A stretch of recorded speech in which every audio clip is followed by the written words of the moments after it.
मन की ये जो दौड़ है, जो कभी रुकने का नाम नहीं लेती, जिसे आज की दुनिया ओवर थिंकिंग या बहुत ज्यादा सोचना कहती है, उसने हम सबके जीवन का सुख चैन छीन लिया। आप रात को बिस्तर पर लेटते हैं, शरीर थका हुआ होता है, आंखें नींद से भारी होती हैं, लेकिन ये मन तो जैसे किसी रेस के मैदान में दौड़ रहा होता है। कल क्या होगा? अगर वो काम नहीं बना तो क्या होगा? अगर उस इंसान ने मुझे धोखा दे दिया तो मेरा क्या होगा? अगर मेरी नौकरी चली गई तो मैं परिवार को कैसे पालूंगा? अगर मुझे कोई भयंकर बीमारी हो गई तो? ऐसे हजारों अनचाहे, डरावने और बेबुनियाद विचार एक के बाद एक आपके दिमाग में आते रहते हैं, और फिर शुरू होती है घबराहट, दिल की धड़कन का तेज होना, और एक ऐसा डर जिसका असलियत में कोई वजूद ही नहीं है। हम उस भविष्य से डर कर अपना आज बर्बाद कर रहे हैं, जो भविष्य अभी तक आया ही नहीं है। प्यारे भक्तों, सबसे पहले यह समझो कि ये अत्यधिक विचार, ये चिंताएं और ये डर पैदा कहां से होते हैं? ये सब पैदा होते हैं हमारे अहंकार से और हमारी इस गलत फहमी से कि मैं ही सब कुछ करने वाला हूं। हमें लगता है कि अगर हम चिंता नहीं करेंगे, अगर हम रात दिन योजनाएं नहीं बनाएंगे तो हमारा जीवन रुक जाएगा। हम भूल गए हैं कि इस पूरी सृष्टि को चलाने वाला वो परमपिता परमात्मा है, हमारा प्राण प्यारा श्याम सुंदर है। आप तो बस एक कठपुतली हो, डोर तो सांबरिया के हाथ में है। बड़ा सोचो, आप एक चलती हुई ट्रेन में बैठे हो, ट्रेन अपनी रफ्तार से मंजिल की तरफ बढ़ रही है। अब अगर आप अपना भारी सूटकेस, अपना बोझा अपने सिर पर रखकर बैठ जाओ और सोचो कि अगर मैं इसे सिर से उतार दूंगा तो ये मंजिल तक कैसे पहुंचेगा, तो लोग आपको पागल ही तो कहेंगे। आप सिर पर बोझा रखो या उसे ट्रेन के फर्श पर रख दो, ट्रेन तो उसे मंजिल तक ले ही जाएगी। सिर पर बोझा रखने से आपको सिवाय गर्दन के दर्द और पीछा के कुछ नहीं मिलेगा। ठीक यही मूर्खता हम अपने जीवन में कर रहे हैं। भगवान की बनाई इस दुनिया रूपी ट्रेन में हम अपनी चिंताओं का, अपने भविष्य का भारी सूटकेस अपने सिर पर लादे घूम रहे हैं। इस बोझ को नीचे उतार दो, इसे अपने भगवान के श्री चरणों में रख दो। जरा एक बात और गहराई से सोचो प्यारे भक्तों, हम अपना पूरा जीवन केवल दो ही ख्यालों में बिता देते हैं, या तो बीते हुए कल के पछतावे में या फिर आने वाले कल के डर में। इन दोनों के बीच जो सबसे कीमती चीज हमसे छिन रही है वो है हमारा आज, हमारा वर्तमान। भगवान ने हमें ये जो आज की सांसें दी हैं वो इसलिए नहीं दी कि हम बैठकर कल के लिए रोते रहें। जो समय बीत गया वो तो दुनिया की पूरी दौलत देकर भी वापस नहीं आ सकता, और जो कल आने वाला है वो तो विधाता की लेखनी से पहले ही तय हो चुका है। तो फिर तुम किस बात की चिंता में खुद को गला रहे हो? ये जो बहुत ज्यादा सोचने की बीमारी है, ये धीरे धीरे तुम्हारे शरीर का, तुम्हारी आत्मा का सारा तेज खींच लेती है। तुम अंदर से खोखले हो जाते हो और जीवन की सुंदरता को महसूस करना ही भूल जाते हो। प्रकृति को देखो, वो हमें कितना बड़ा पाठ पढ़ाती है। क्या तुमने कभी किसी पक्षी को कल के दाने के लिए डिप्रेशन में या चिंता में बैठे देखा है? क्या किसी पेड़ को इस बात से घबराते देखा है कि कल ते हवा चलेगी तो मेरे पत्तों का क्या होगा? वो पक्षी सुबह उठता है, भगवान का गुणगान करता है और ऊँ जाता है। उसे भरोसा है कि जिसने चोंच दी है वो चुग्गा भी देगा। जब वो ईश्वर एक छोटे से कीड़े से लेकर विशाल हाथी तक का पेट भर सकता है, तो क्या वो तुम्हें भूखा मरने देगा? क्या वो तुम्हारी रक्षा नहीं करेगा? ये भ्रम छोड़ दो कि तुम अपने परिवार को पाल रहे हो या तुम अपनी बुद्धि से जीवन चला रहे हो। पालने वाला वो एक ही है। हमारे डर और ओवर थिंकिंग का एक बहुत बड़ा कारण हमारे रिश्ते और लोगों का व्यवहार भी होता है। किसी ने हमारा अपमान कर दिया, किसी ने हमारा दिल दुखा दिया, या किसी ऐसे इंसान ने धोखा दे दिया जिस पर हम अपनी जान छिड़कते थे।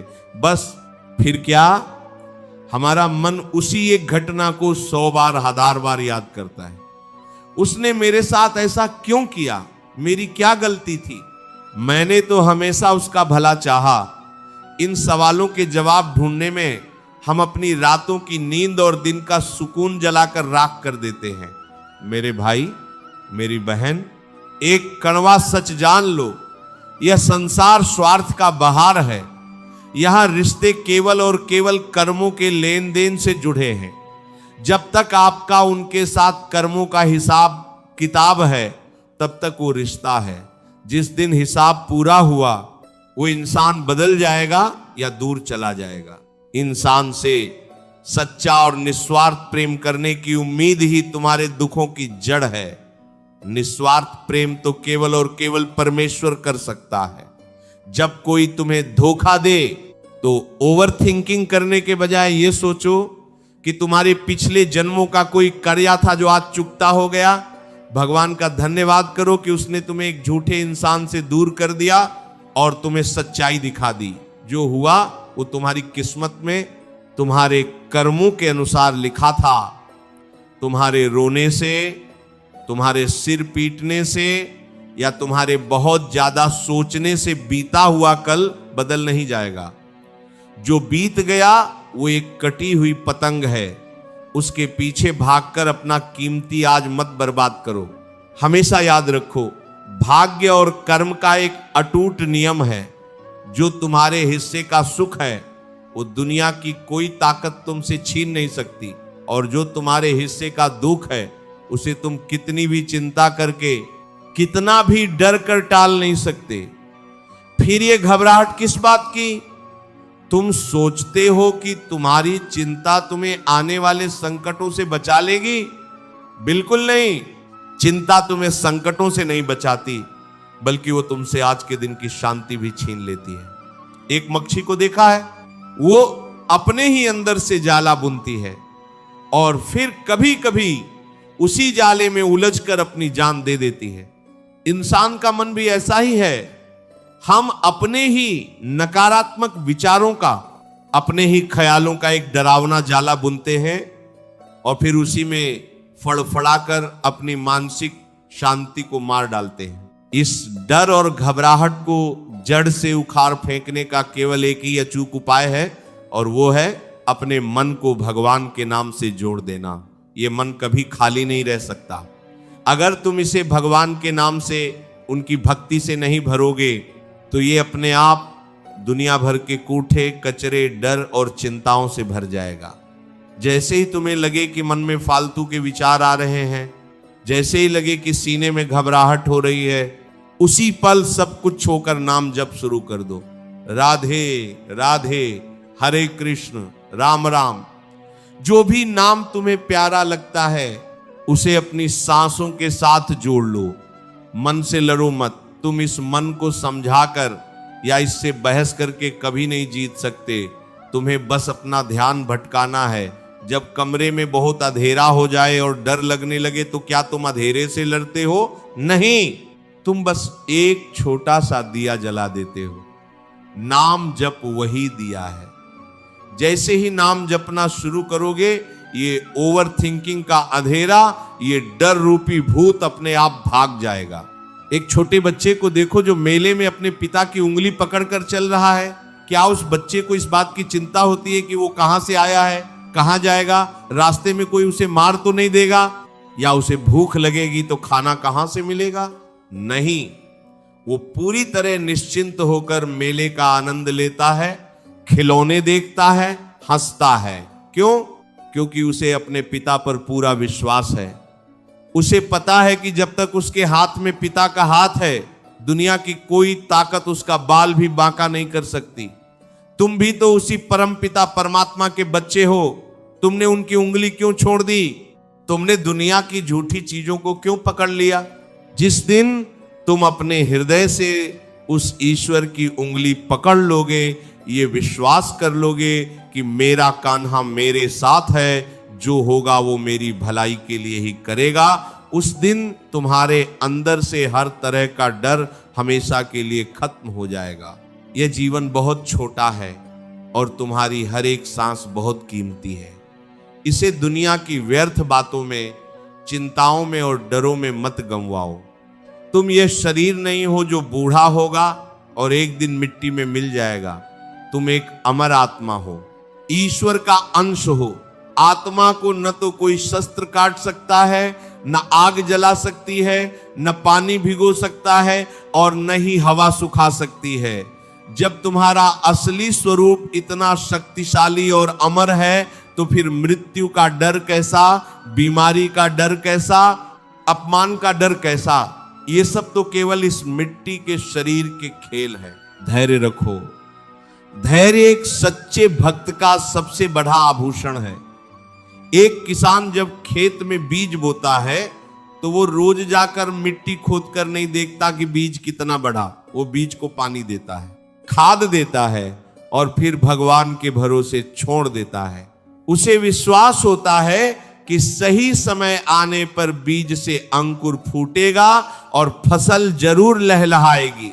ऐसे ही तुम अपने जीवन में ईमानदारी से अपना कर्म करो, किसी का बुरा मत करो, किसी को धोखा मत दो, अपनी जिम्मेदारियां पूरी करो और फिर परिणामों की चिंता भगवान पर छोड़ दो। अगर सफलता मिले तो उसे भगवान का प्रसाद समझकर स्वीकार करो, और अगर असफलता मिले तो उसे भगवान की इच्छा और कोई बढ़ी सीख समझकर स्वीकार कर लो। जब तुम अपने हर कर्म का फल भगवान को अर्पण कर दोगे तो हारने का डर ही खत्म हो जाएगा। और जहां डर नहीं है वहां ओवर थिंकिंग कैसे हो सकती है? अपने कानों और आंखों को दुनिया की बुराइयों से बचाओ। आजकल लोग टीवी पर, मोबाइल पर हर समय बुरी खबरें, अपराध और दूसरों की निंदा सुनते रहते हैं। जो तुम अपने अंदर डालोगे वही तो विचारों के रूप में बाहर आएगा। अगर तुम कूड़ा खाओगे तो डकार भी कूड़े की ही आएगी। इसलिए अपनी संगत बदलो, अच्छे संतों के विचार सुनो, अच्छी पुस्तकें पढ़ो, सत्संग करो। जब तुम्हारे भीतर जाने वाली चीजें पवित्र होंगी तो तुम्हारा मन भी शांत और निर्मल रहने लगेगा।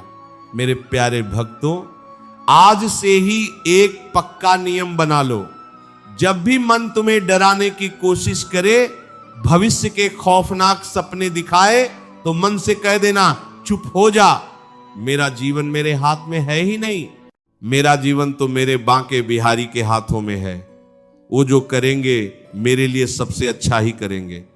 अपनी सारी परेशानियां, अपनी सारी उलझने आज उसी के चरणों में सौंप दो। रोना है तो दुनिया के सामने मत रो, बंद कमरे में भगवान के सामने रो। दुनिया तुम्हारे आंसुओं का मजाक बनाएगी, लेकिन तुम्हारा भगवान तुम्हारे आंसुओं को पोंछकर तुम्हें अपने गले से लगा लेगा। बस एक बार सच्चे मन से उसकी शरण में जाकर तो देखो, तुम्हारा ये सारा डर, ये घबराहट, ये ओवर थिंकिंग कहां गायब हो जाएगी, तुम्हें खुद पता नहीं चलेगा। तुम्हारा हृदय एक ऐसी शांति से भर जाएगा जिसे दुनिया की कोई दौलत नहीं खरीद सकती। अगर ये वीडियो आपको अच्छा लगा हो तो वीडियो को लाइक करके चैनल को सब्सक्राइब जरूर करें और कमेंट में राधे राधे जरूर लिखें। ये वीडियो अपने दोस्तों, परिवारजनों के साथ शेयर जरूर करें। मिलते हैं किसी और वीडियो में, तब तक के लिए राधे राधे। जय श्री कृष्णा।